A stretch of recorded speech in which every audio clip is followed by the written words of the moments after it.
Saudara, dan untuk membahas soal abolisi yang diterima Tom Lembong dan amnesti yang diterima Hasto Kristianto, kita akan berbincang dengan pakar hukum pidana Universitas Tarumanegara, Heri Firmansyah.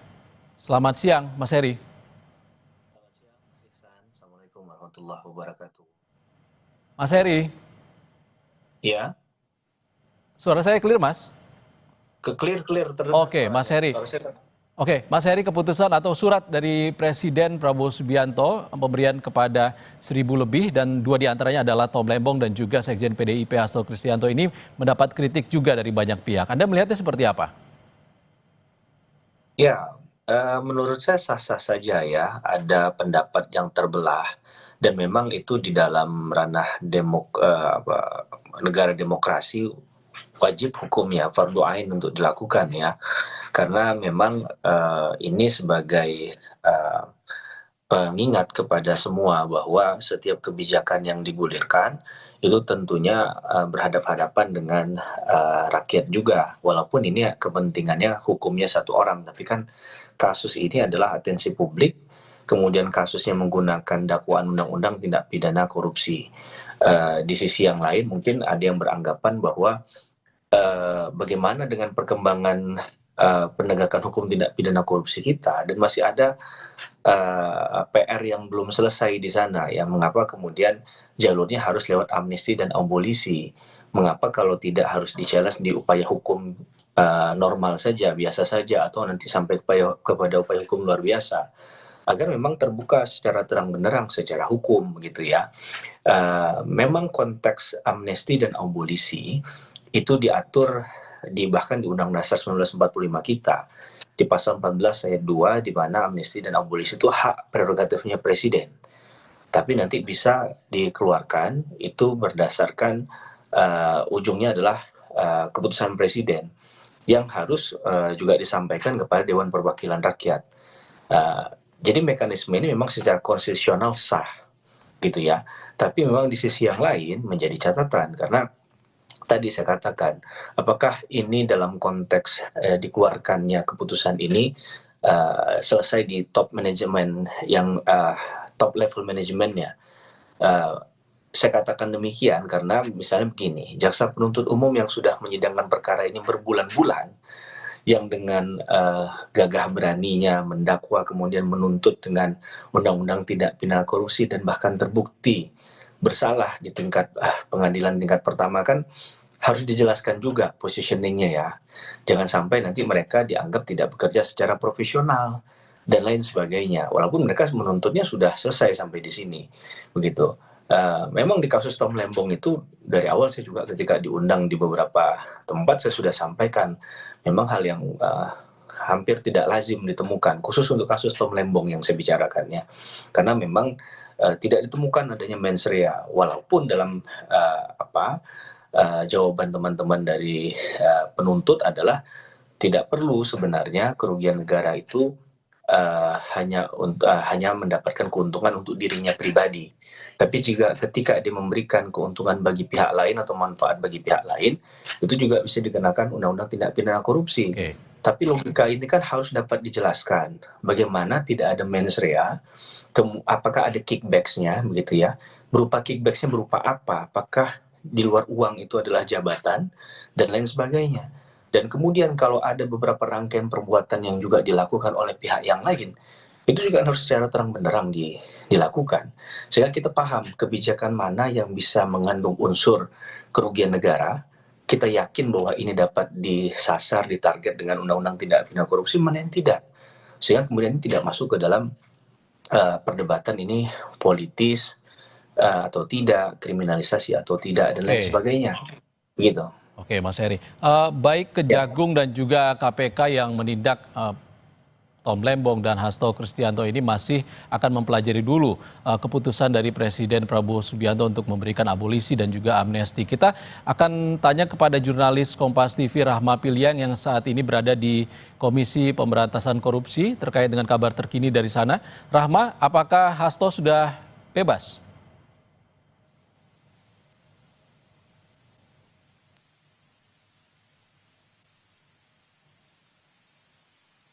Rahma?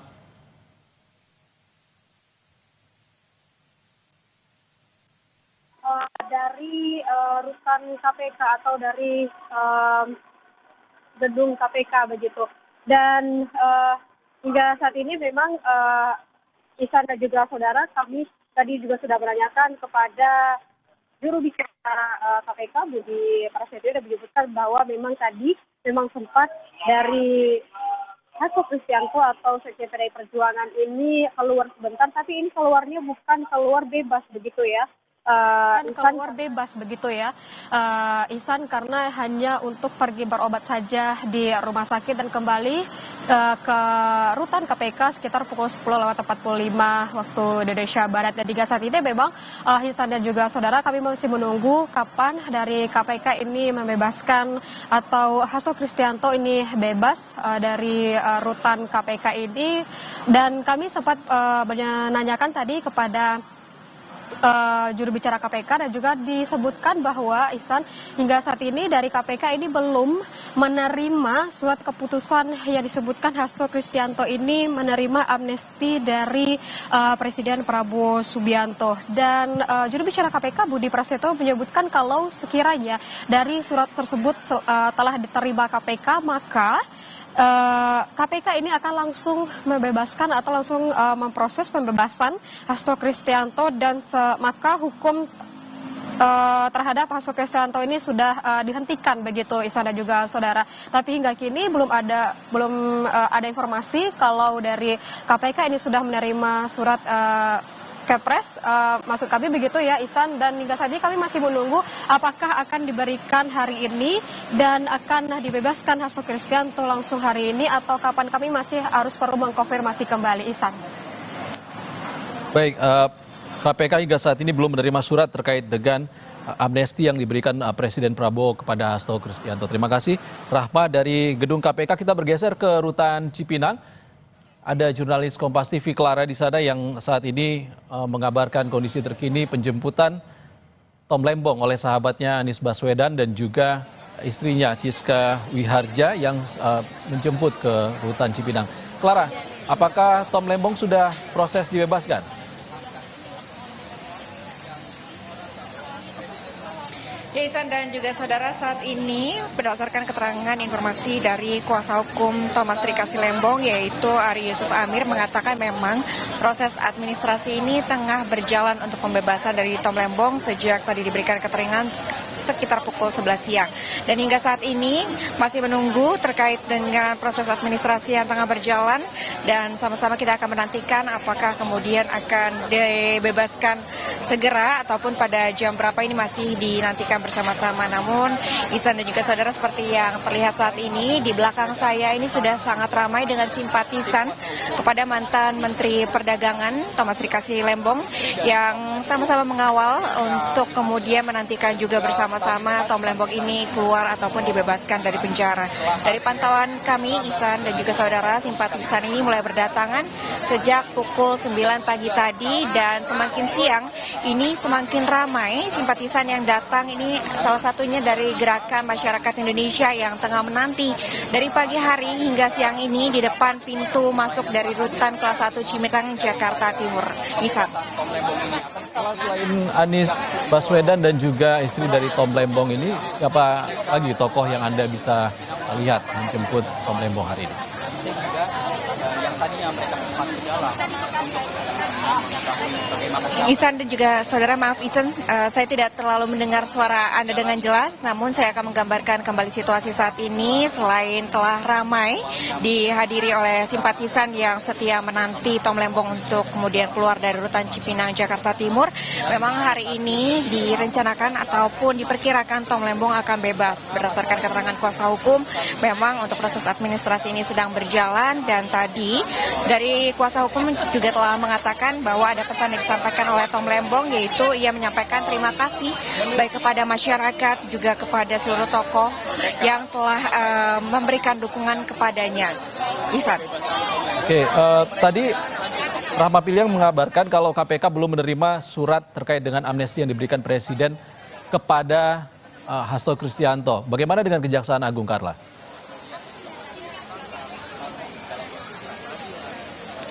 Untuk saat ini berdasarkan keterangan dari kuasa hukum memang surat keterangan Presiden terkait dengan abolisi untuk Thomas Trikasi Lembong ini masih dinantikan. Memang tadi penjelasannya diperkirakan siang ini surat tersebut akan turun dan juga akan ditandatangani sehingga Thomas Trikasi Lembong ini dapat kemudian keluar dari rutan Cipinang, Jakarta Timur.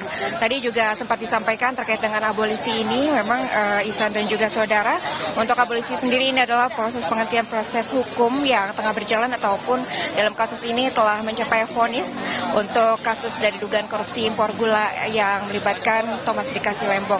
Dan dengan adanya abolisi ini maka seluruh perkara ataupun proses hukum yang tengah berjalan maupun vonis yang telah diberikan ini tidak lagi berlaku dan juga dianggap perkara tersebut tidak pernah ada dengan diberikannya abolisi ini. Abolisi ini diusulkan oleh Presiden Republik Indonesia Prabowo Subianto kepada DPR RI untuk kemudian diberikan pertimbangan, dan pada tanggal 31 Juli ini DPR RI telah menyetujui usulan pertimbangan abolisi yang disampaikan oleh Presiden Prabowo Subianto.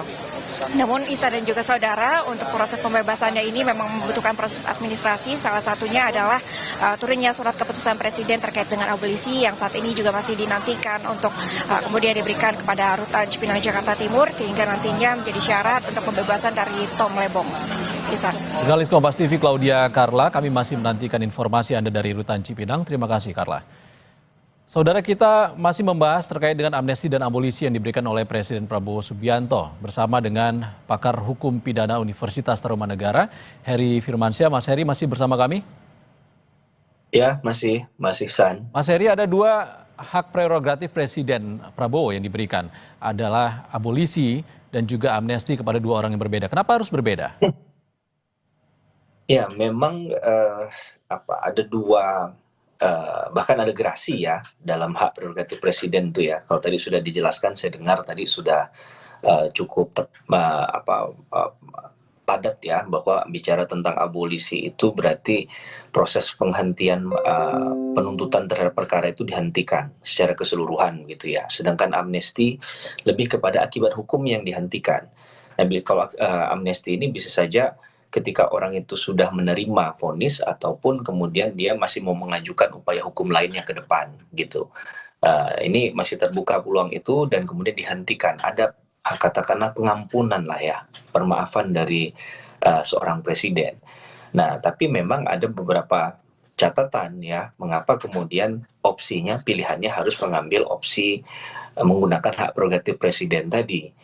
Ya, apakah memang ini, jadi kan masyarakat bertanya-tanya, apakah benar-benar memang ini politisasi dari yang seperti kita bicarakan di prolog ya, kemudian juga ada kriminalisasi dan lain sebagainya, atau ya ada anasir lain dari masyarakat yang juga perlu dijawab dari apapun keputusan dari Pak Presiden Prabowo Subianto yang tadi saya katakan memang secara kanal konstitusional benar begitu, tapi misalnya kalau muncul pertanyaan oleh publik adalah apakah ketika misalnya satu atau dua kasus itu diteruskan, katakanlah kasus Tom Lembong tadi ya, diteruskan, kemudian ada permintaan untuk mengusut kasus yang sama terhadap pejabat yang posisinya sama juga seperti Tom Lembong, sehingga akhirnya kasus ini ya kemudian di cut off agar nggak menyentuh pihak lain. Nah, ini juga perlu untuk penjelasan ya Mas Ihsan ya gitu ya. Kemudian juga misalnya tadi kita udah bicara Tom Lembong, sekarang kita bicara untuk kasus Mas Hasto. Apakah ketika Hasto dibantu misalnya, ini kemudian kasusnya Tom Lembong juga perlu dibantu misalnya agar ini jadi imbang gitu kan, agar tidak terjadi tebang pilih dan lain sebagainya. Ini juga perlu penjelasan begitu. Kemudian juga pertanyaan berikutnya, bisa nggak kalau memang ternyata ditemukan bukti baru lagi, dibuka lagi dia, dan bisa idem nggak perkara ini gitu, karena dalam kasus-kasus tertentu banyak anasir-anasir yang suka aneh-aneh dalam hukum acara pidana kita antara teori dengan praktik. Misalnya teori mengatakan PK itu hanya boleh sekali, tapi pada praktiknya ada yang mengajukan lebih dari satu kali. Ya, PK itu milik terdakwa sebagai pemohon, terpidana begitu. Tapi dalam posisi yang lain ada juga misalnya PK yang diajukan oleh kejaksaan dan itu berlangsung misalnya. Nah, ini jadi pertanyaan-pertanyaan penting di ranah praktik ya, Mas Ihsan ya. Apakah amnesti itu khusus misalnya juga untuk kasus-kasus politik misalnya? Kemudian apa sih kriteria kasus politik? Apakah kasus Hasto tadi masuk dalam kasus politik? Kan begitu. Karena misalnya kasus politik yang clear itu kan misalnya ada berkaitan dengan keamanan negara dan lain sebagainya. Mungkin juga makar di dalamnya begitu ya. Apakah dalam konteks ini itu juga masuk ke situ? Kita pernah ingat memang ada kasus penggunaan yang kasus non politis lah, di kasus Baik Nuril kalau saya nggak salah dulu ya, berapa tahun yang silam itu Pak Joko Widodo juga pernah menggunakan opsi hak prerogatifnya berupa amnesti, pengampunan tadi. Tapi kan ketika ini disasar dengan dijerat dengan Undang-Undang Tipikor, yang saya khawatirkan itu adalah orang jadi berpikir kok sekelas misalnya KPK nanganin perkara kok masih bisa seperti ini begitu. Ini juga berimbas pada kasus-kasus yang ditangani oleh Kejaksaan Agung maupun KPK di perkara-perkara yang lain juga. Jadi harapan kita apapun yang diambil langkahnya itu adalah jalan terbaik ya. Memang itu putusan terbaik. Memang nggak bisa menyenangkan setiap orang begitu.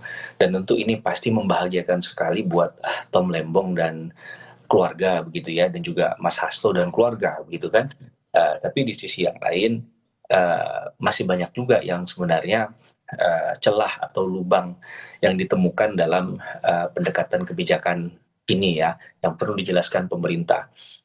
Intinya pengadilan itu bukan tempat mengeksekusi orang, Mas Iksan, tapi bagaimana kemudian menemukan keadilannya dan memberikan keadilan pada orang yang seharusnya memang dia tidak bersalah ya harus dibebaskan. Kalau dia memang bersalah ya harusnya dihukum. Sesimpel itu, sesederhana itu. Nah, tapi dalam kasus ini kan sudah berbulan-bulan prosesnya ya. Kita tahu bahkan kasus Harun Masiku itu udah dibicarakan udah lama, Mas Iksan. Dan munculnya nama Hasto juga udah lama didengungkan begitu. Kemudian ini kan anti klimaks kali nih. Ya, ini saya rasa juga perlu pemerintah mungkin memberikan penjelasan ya, narasi-narasi yang jelas agar masyarakat juga tercerdaskan dan yakin bahwa memang ke depan bukan hanya untuk Tom Lembong dan juga Hasto saja, abolisi dan amnesti itu terbuka lebar, bahkan secara cepat diproses begitu ya kan, nggak lama dari putusan ini ya Mas Ihsan ya. Kemudian ada proses surat presiden dibuat, diterima oleh DPR, dibahas, dan mungkin sebentar lagi akan keluar produk hukumnya berupa keputusan presiden. Yang kita inginkan adalah adanya justice for all saja, ya, keadilan itu bagi semua, gitu. Bukan hanya untuk segelintir, untuk satu atau kelompok orang, karena punya akses ke sana misalnya.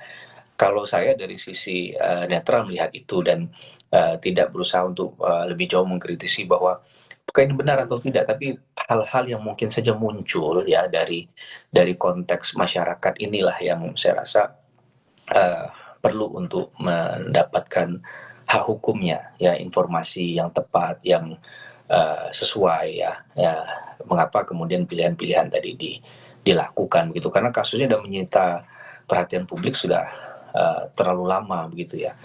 Kasus ini bahkan di beberapa stasiun TV kan disiarkan secara eksklusif begitu Mas Iksan. Oke, hal-hal yang kemungkinan muncul itu tadi Anda katakan, baik kasus yang menimpa Tom Lembong maupun Hasto ini masih bergulir, ada proses banding di sana, ada juga penyidikan ataupun pengejaran terhadap buron Harun Masiku di kasus yang menimpa Hasto. Anda melihatnya bagaimana ini untuk ke depannya? Itu yang benar Mas Ihsan sampaikan, itu adalah silang sengkarut ke depannya. Jadi jangan sampai kita hanya melihat fase ini saja bahwa ini selesai begitu. Bahwa benar di kasusnya Harun Masiku harus bagaimana kemudian? Apakah kemudian dipisah akhirnya dipilah-pilih hanya Harun Masiku saja yang nanti akhirnya diproses misalnya di pengadilan kan? Mumpung ini juga di orangnya belum ketemu kan? Nah, ini bagaimana tanggung jawab untuk perkara berikutnya? Saya rasa juga perlu penjelasan ya dari pihak yang menangani perkara ini. Apakah nanti setelah dipelajari misalnya keputusan presidennya ataupun surat dari ataupun apapun lah bentuk produk yang disampaikan kepada masing-masing instansi yang menangani perkara ini, ya dia harus ada penjelasan kepada publik bagaimana terhadap hal ini gitu. Apakah kemudian kasusnya akan diteruskan atau ditutup demi hukum misalnya. Karena agak tidak adil juga, ada beberapa pihak yang dikenai tindakan, dikenai pertanggungjawaban pidana, tapi di sisi yang lain ada orang yang tidak. Kalau dalam konsep pasal misalnya menggunakan pasal penyertaan, pasal 55 KUHP, Delming, ya satu bersalah bisa saja yang lain menjadi bersalah juga, satu tidak bersalah, yang lain juga menjadi tidak bersalah. Kan itu saya rasa lebih fair ya menilai, karena dianggap dalam satu berkas itu, dalam satu perkara mereka bersama-sama melakukan satu tindak pidana, kan begitu. Itu yang saya rasa perlu untuk mengapa tadi kita selalu mengatakan ini perlu dijelaskan ke publik. Memang tadi udah kita sampaikan berkali-kali, ini hak prerogatif nggak bisa dilawan sebenarnya. Kalau kita ditanya bagaimana tentang hak prerogatif, ya hak prerogatif begitu. Baik. Apa yang mau dikatakan tentang hak prerogatif, tapi penggunaan terhadap hak prerogatif ini kan memang harus hati-hati, karena tetap bagaimanapun dia tidak berdiri sendiri, tidak bisa mandiri secara ultimate begitu ya. Ada pertanggungjawaban hukum, pertanggungjawaban kepada masyarakat ya, secara luas, baik yang memiliki intensi yang sama maupun yang tidak, di luar dari itu ya, yang hanya mengikuti kasusnya saja. Sehari-hari mengkonsumsi itu, kemudian menceritakan, membahas, tiba-tiba ini kan kontraproduktif ini ya, terhadap upaya yang dilakukan berbulan-bulan bahkan bertahun-tahun dalam proses ikhtiar menemukan keadilan dan membuka kotak Pandora dari suatu perkara hukum. Nah, ini menurut saya jadi catatan penting ya bagi dikeluarkannya amnesti dan abolisi di perkara Tom Lembong. Dan siapa yang harus menjelaskan ini semua? Apakah instansi hukum atau DPR kah? Jangan dijawab dulu Mas Heri, nanti kita kembali lagi usai jeda. Baik. Kita kembali berbincang dengan pakar hukum pidana, Heri Firmansyah. Mas Heri. Mas Heri. Ya. Tadi ada pertanyaan menggantung Mas, siapa yang harus menjelaskan presiden ataupun hal-hal yang bisa timbul setelah pemberian abolisi ataupun amnesti kepada dua tokoh ini? Yang pasti adigium yang umum begini Mas, bagi pihak yang merasa menang atau menang nggak perlu menjelaskan, yang kalah ini yang perlu menjelaskan, biasa begitu kan. Maka kalau kita lihat dari struktur hasilnya nanti, maka tentunya harus menjelaskan pihak-pihak pertama yang mengambil keputusan itu, mengeluarkannya, yang kedua yang dikenai putusannya tadi. Ya berarti pihak yang dianggap dalam tanda petik ya kalah begitu ya dalam perkara ini karena tidak berhasil membuktikan tadi. Nah, ini kan jadi bingungnya kita di situ. Ini artinya Kejaksaan Agung dan KPK? Kejaksaan Agung dan KPK kan masih mempelajari tadi kan, ya, maka dia juga harus menjelaskan apa hasil dari yang dipelajari tadi, apakah memang sesuai dengan kaidah ketentuan undang-undang, karena mereka juga punya hak untuk, bahkan menurut saya punya hak untuk menjawab atau menjelaskan tadi ya, walaupun di dalam undang-undang nggak diatur secara rigid bentuk haknya seperti apa, bagaimana mekanisme hak itu mereka sampaikan, tapi setidak-tidaknya ini kan ada bagian yang masuk akal ya untuk penjelasannya teman-teman Kejaksaan Agung yang dimana kasusnya sedang mengupayakan banding juga. Nah terhadap bandingnya sendiri seperti apa, maka pertanyaan itu dan penjelasannya plus jawaban-jawaban yang detail tadi perlu disampaikan secara langsung kepada masyarakat karena momentumnya pas begitu Mas Iksan ya, karena kalau tidak dijelaskan ini seakan-akan ya sudah selesai begitu, walaupun ya mungkin dianggap bahwa DPR itu adalah perwakilan rakyat ya, bahwa ya, berarti kalau DPR sudah ketok palu ya cukup begitu. Ya menurut saya tidak begitu ya dalam kita berpikir tentang bernegara, atau apalagi kita dalam hal ini adalah kasus hukum, sekali lagi dengan menggunakan undang-undang tipikor loh Mas, dan di pengadilan tingkat pertama dua-duanya terbukti begitu, walaupun ya terlepas dari ini benar atau tidak, ada politisasi atau tidak, saya rasa teman-teman yang menyidangkan perkara ini belum tentu tahu semua, atau bahkan semua tidak ada yang tahu berkaitan dengan awal mula perkara ini ada unsur politis atau tidak. Mereka ya bekerja saja kan secara profesional. Yang ingin saya selamatkan adalah semangat pemberantasan korupsinya saja, begitu ya. Dan juga memang perlu kehati-hatian dalam penanganan tindak pidana korupsi. Jangan sampai hukum secara umum itu digunakan sebagai alat untuk menjegal pihak yang tidak disukai. Baik, Mas Heri, kita tahan dulu Mas Heri. Kita ke